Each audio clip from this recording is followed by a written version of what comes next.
11.3 का प्रश्न। एक इलेक्ट्रॉन 5.4 गुणे 10⁶ मीटर प्रति सेकंड की चाल से गति करता है, तो इससे जुड़ी डे ब्रागली तरंग दैर्ध्य ज्ञात करना है। इसको डी ब्रागली भी बोल देते हैं, दे ब्रागली भी बोल देते हैं। ठीक है, अब इसमें v का मान दिया है, यहां पर समझना है आप अच्छे से।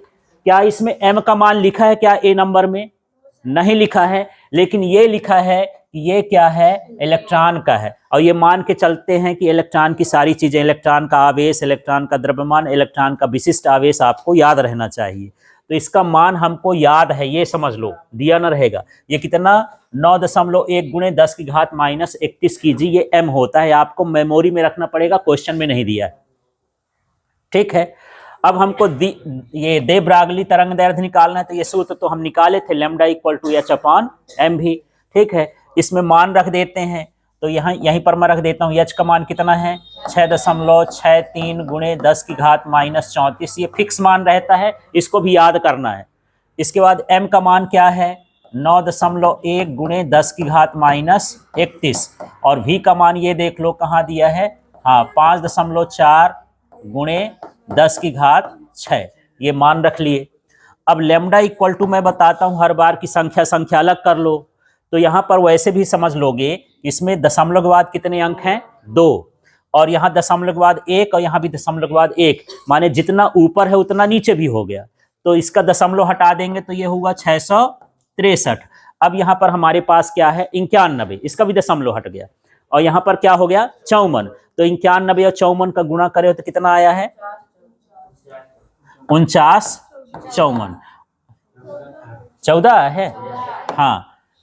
तो ये हो गया, ये हो गया। और गुणे अब 10 की घातों को देखते हैं, इसको कैसे अरेंज करेंगे। ऊपर कितना है, -34, ये -31 बटे का है, ऊपर जाके हो गया +31, और ये -6 हो गया। अब इसको हल करेंगे तो ये भाग कर सकते हो सीधे इसी को, यदि भाग करना है ना। यदि यहां पर भी भाग करना है तो दिक्कत हो जाती है, 663। अब यहां पर हमको किसका भाग करना है, 49, 14 का। आप बड़ा भी कर सकते हो, नहीं करना है तो ऐसे भी भाग कर सकते हो। ठीक है, तो इसमें यदि ऐसे करेंगे तो पहले से दशमलव लग जाएगा, और यहाँ पर कितना करेंगे, 0। फिर इसके बाद एक बार जाएगा। अब अंदाज लगाने का कि ये 4 है, यदि मैं 4 का 2 बार करूंगा तो 8 हो जाएगा, जबकि शुरू का इसका अक्षर कितना है, 6। तो इस तरह से अंदाज लगाना है ना। तो ये 49, 14, और इस तरह से भाग करोगे तो ये 1, 3, 4 कुछ ऐसा ही आ जाएगा। भाग करने पर मैं डायरेक्ट लिख दिया हूं। तो ये हुआ 0.134 गुणे 10 की घातों को देखते हैं। तो -34 और -6 जुड़ के क्या हो गया, -40। और -40 में -31 गया तो कितना हो गया, -9। ठीक है, लेकिन कुछ लोग ऐसा निकाले हो 1.34 तो -8 है, वो भी सही है। उसके आगे थोड़ा दशमलव लगा के इस तरह से बढ़ा देना। क्यों? क्योंकि अधिकतर जो तरंग दैर्ध्य है उसको नैनोमीटर में लिखते हैं। तो ये हो जाएगा 0.134, 10 की घात -9 का मतलब n होता है, और इसका मात्रक मीटर होता है। तो इस तरह से आंसर आएगा। हाँ, -9 ही आ रहा है ना यहाँ पर। ठीक है, अब मैं दूसरा आंसर बताता हूं जो आप लोग लाए हो। 1.34 गुणे 10 की घात -8 लाए हो ना। तो इसको थोड़ा बदल देते हैं, इस दशमलव को इधर लिख देंगे, क्योंकि इसका आंसर मुझे नैनोमीटर में देना है।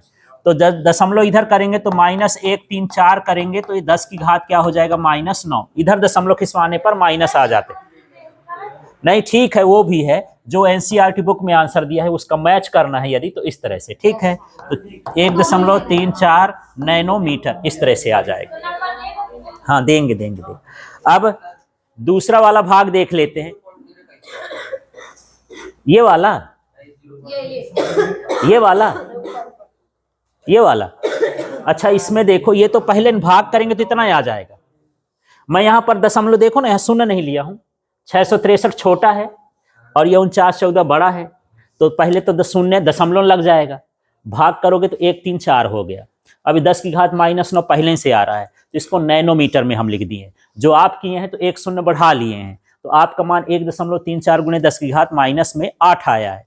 इसको भी यदि 9 करना है तो दशमलव की इधर खिसका देंगे तो वही आ जाएगा, सेम ऐसा है। ठीक है, अब देखो यहाँ पर दूसरा वाला, इसमें द्रव्यमान भी दिया है और वेग भी दिया है।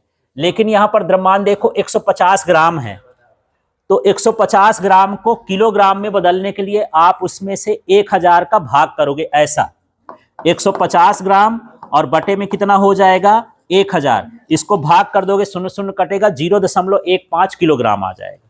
क्योंकि जब हम एसआई मात्रक में इसको जो भी सवाल करते हैं एसआई मात्रक चाहिए ना, तो द्रव्यमान का एसआई मात्रक क्या होता है किलोग्राम, तो ग्राम को किलोग्राम में बदलने के लिए कितने का भाग करोगे 1000 का, इसलिए 0.15 आ गया है। ठीक है, ये मैं भाग करके बता दिया हूं। 150 बटे क्या किए 1000, शून्य शून्य कट जाएगा, 2 अंक 2 शून्य है तो 2 अंक बाद क्या लग जाएगा दशमलव। ठीक, अब इसका वेग कितना दिया है 30 मीटर प्रति सेकेंड। इसका सूत्र क्या होता है lambda equal to H upon M V. H का मान वही है क्या 6.63 गुणे 10 की घात माइनस 34। एम का मान कितना है 0.15 और गुणे वी का मान कितना है 30। अब यहां भी अंदाज कर लो, दशमलव के बाद कितने अंक 2 और नीचे भी दशमलव के बाद कितने अंक 2, ये हट गए, तो यहां पर ऊपर क्या आ गया 663, नीचे 15 तियां 45 कितना हो गया 450 गुणे 10 की घात माइनस 34। ठीक है, इसको भाग करे हो तो कितना आ गया है 1.4 गुणे 10 की घात माइनस 34 मीटर में होंगे। ये इस तरह से मान आ जाएगा। ठीक है, और ये भी आप देखो, ये भी चीज आपको समझना है कि जिसका द्रव्यमान ज्यादा होता है उसकी तरंगदैर्घ्य कम होती है। -34 आया ना, इलेक्ट्रॉन का द्रव्यमान कम है तो उसकी तरंगदैर्घ्य क्या होती है ज्यादा। ये बटे में है एम का मान।